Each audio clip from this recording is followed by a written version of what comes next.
Tools you'll need for this job is a 1/4 inch ratchet, 11mm socket, step down, extension.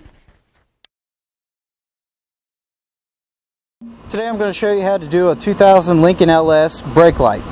That also serves the purpose of a turn signal. On the driver's side of this side, we went ahead and checked them out.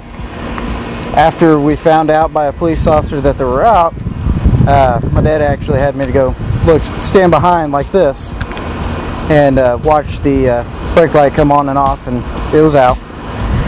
So the first thing you want to do is you want to go ahead and clean the trunk out, at least on the driver's side. Give yourself plenty of room to work. Back behind this felt, there's going to be one screw actually that holds the felt on. When you remove the screw, you'll see 3 bolts. So we're going to go ahead and do that, removing this screw and pulling up the felt.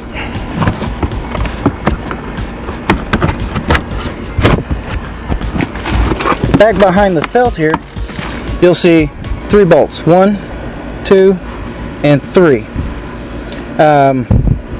You're going to use your 11mm socket with extension because of this nut here. Once you remove these,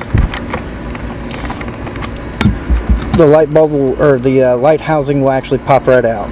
Be sure to put these nuts in a place where you don't lose them. I'm using the car ledge where the trunk lid goes. Okay, once you have your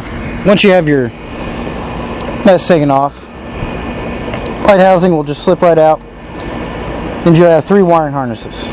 Brake light and your turn signal light will be the 3rd one on the back side. You're going to give it a 1/4 turn and it'll just snap right apart. As you can tell with this one, it's kind of hard to tell, but the filament is actually still intact, partially, but apparently enough to keep it from wanting to turn on. We'll go ahead and pop that out there and put the new one in. At the end of the video, I'll list what light bulb you'll need on a 2000 Lincoln LS. Be sure to check with your AutoZone or auto parts store so that you don't get the wrong one and have a burn factor like that. Pop right out, slip right out. Put that off to the side, make sure you don't mix them up. They usually come with 2 in a pack. If you got 2 in a pack, you might as well replace both at the same time. That way they're brand new. You don't have to worry about the other side going out and losing this bulb and have to go buy another one. So the process of putting these back are the same as taking them out. These are not halogen bulbs, so you don't have to be worried about your fingerprints all over them with them melting like headlights.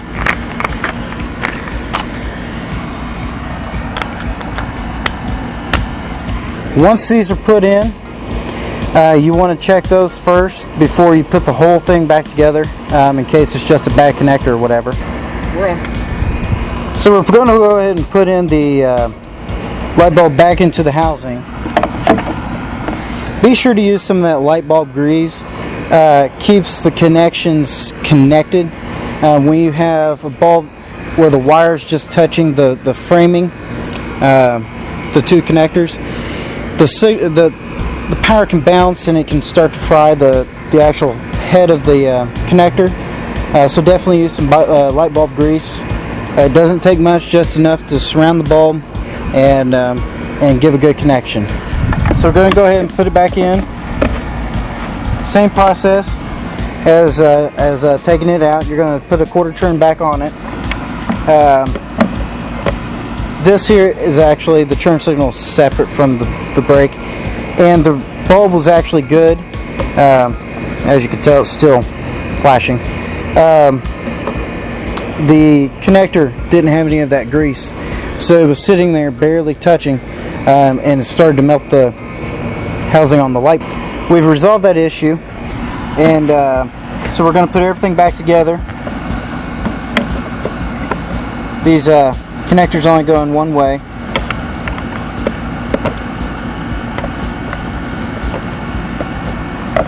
Make sure your wiring's not all twisted.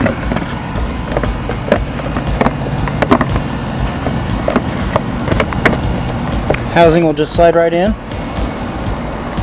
Holding it in place with one hand, you're going to put your first two easy to access bolts, which is your top and your right side nut there,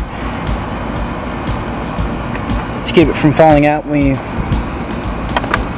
screw it back down.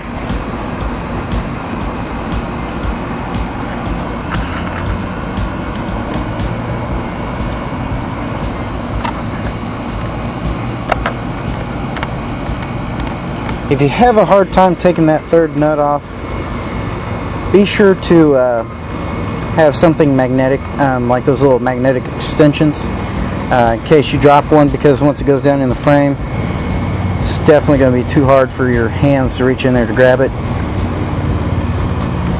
So once those are all started, you're just going to torque them back down, and that is it for the driver's side, and you're just going to do the same to the passenger side.